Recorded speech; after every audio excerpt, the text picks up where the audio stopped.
Panorama group, जो सोचता है वो करता है।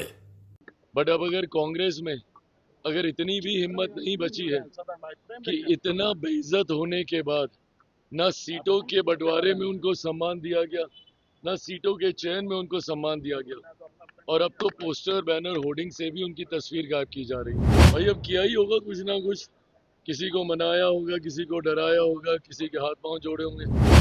महागठबंधन में लग गई सीएम फेस पर मुहर, आखिर क्यों चिराग पासवान गा रहे हैं सोहर। आपको बताएं तो चिराग पासवान ने अब से थोड़ी देर पहले शुरू हुई महागठबंधन की इस प्रेस कॉन्फ्रेंस को लेकर के बड़ा सवाल खड़ा किया है।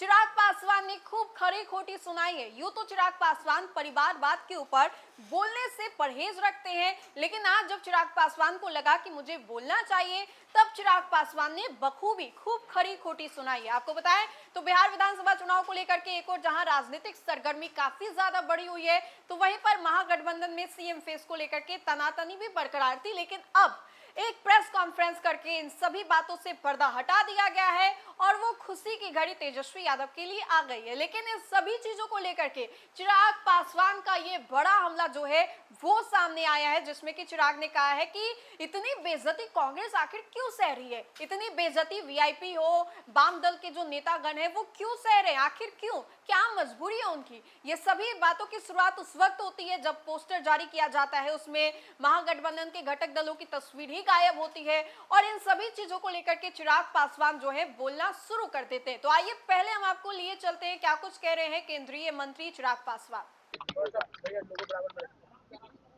देखिए, मुझे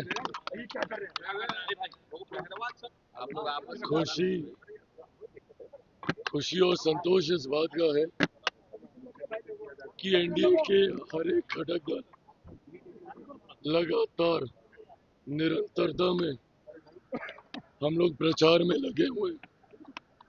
जिस दिन से पहले चरण का नामांकन समाप्त हुआ है, हम लोग उसी दिन से ही हम लोग प्रचार कर रहे हैं। आज हालत यह है कि हम लोग का प्रचार करते करते गला बैठ गया है, पर महागठबंधन के लोग अभी तक एसी कमरे से बाहर तक निकलना इन लोगों ने जरूरी नहीं समझा। आज तो इन लोगों की पहली प्रेस वार्ता हो रही है, जिसमें संभवतः ये समझाएंगे, बताएंगे कि शायद गठबंधन में इन्होंने चीजों को सुधारने का प्रयास किया है। पर जिस तरीके से महागठबंधन के घटक दल अहंकार और महत्वाकांक्षाओं की वजह से उन्होंने अपने गठबंधन को ही तिलांजलि देने का काम किया। आज भी प्रेस वार्ता में देख लीजिए, सिर्फ एक ही व्यक्ति का चेहरा उस पूरी प्रेस वार्ता में दिखाई दे रहा है। ये कतई गठबंधन धर्म की मर्यादा का पालन करना नहीं है, ये कतई गठबंधन धर्म निभाना नहीं है। एक क्षेत्रीय दल का नेता अपनी अकेले बड़ी तस्वीर लगाए और राष्ट्रीय पार्टी के नेताओं की तस्वीर गायब हो।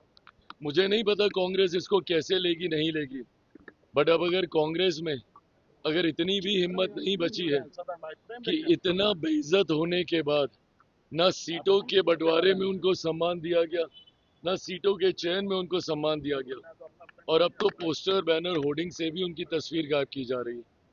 गठबंधन की तो की वहां तक भी ठीक है, पर अपनी ही पार्टी के राष्ट्रीय अध्यक्ष तक की भी तस्वीर उन्होंने वहां पे लगाना राजद ने जरूरी नहीं समझा।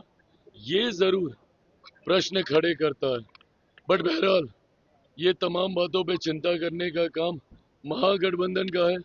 हम लोग प्रचार में लगे हैं और मेरा ये विश्वास हर बीतते दिन के साथ बढ़ता जा रहा है कि हम लोग इस बार एक ऐतिहासिक जीत के साथ, ऑल टाइम हाई के साथ इस बार एनडीए सरकार बनाएगी। सर, क्या लग रहा है सीएम फेस बताने की कोशिश की गई है क्या?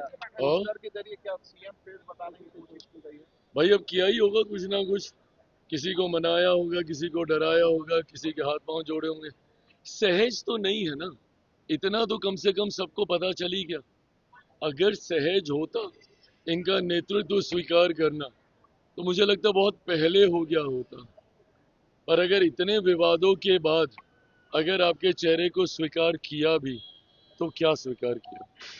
सर अजीराजा कह रहे हैं कि महागठबंधन कैंडिडेट कलावा बांधकर मस्जिद में जा रहे हैं, इतने डर चुके हैं। ये मुझे नहीं पता, बट हाँ, जिसकी जो आस्था है वो वहाँ जाएगा। अपनी जीत के लिए हर कोई दुआ कामना करता है, पर हाँ, एक बात तय है कि जीत इस बार हर सीट पे सिर्फ और सिर्फ एनडीए के प्रत्याशी की होगी। सुना आपने चिराग ने क्या कुछ कहा, किस तरीके से चिराग का ये बड़ा हमला जो है वो निकल करके सामने आया।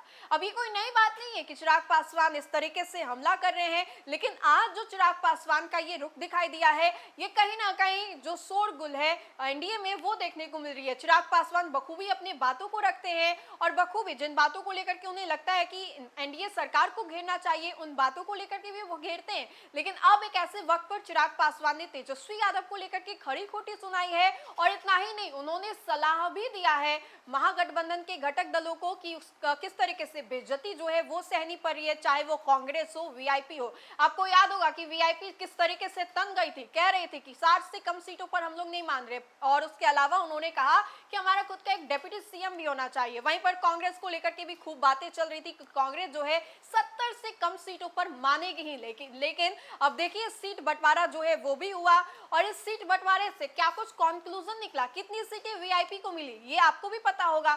अब इन सीट बंटवारे के फॉर्मूले को देख करके तो आप समझ ही गए होंगे कि महागठबंधन में ऑल इज वेल है या नहीं। लेकिन इन जैसे तैसे करके आज महागठबंधन ने अपने सीएम फेस को तय किया है, लेकिन उससे पहले चिराग पासवान का ये बड़ा हमला जो है वो किया गया चिराग पासवान के द्वारा। तो हमने आपको सुनवाया कि चिराग पासवान ने क्या कुछ कहा। तो फिलहाल के लिए इतना ही, बहुत बहुत शुक्रिया। किरण के साथ जाग उठा बिहार, हर मत बने नई उम्मीद, हर कदम जिम्मेदारी। न्यूज फॉर नेशन की अपील, 6 और 11 नवंबर को घर से निकलें, वोट करें और अपने भाग्य विधाता खुद बनें।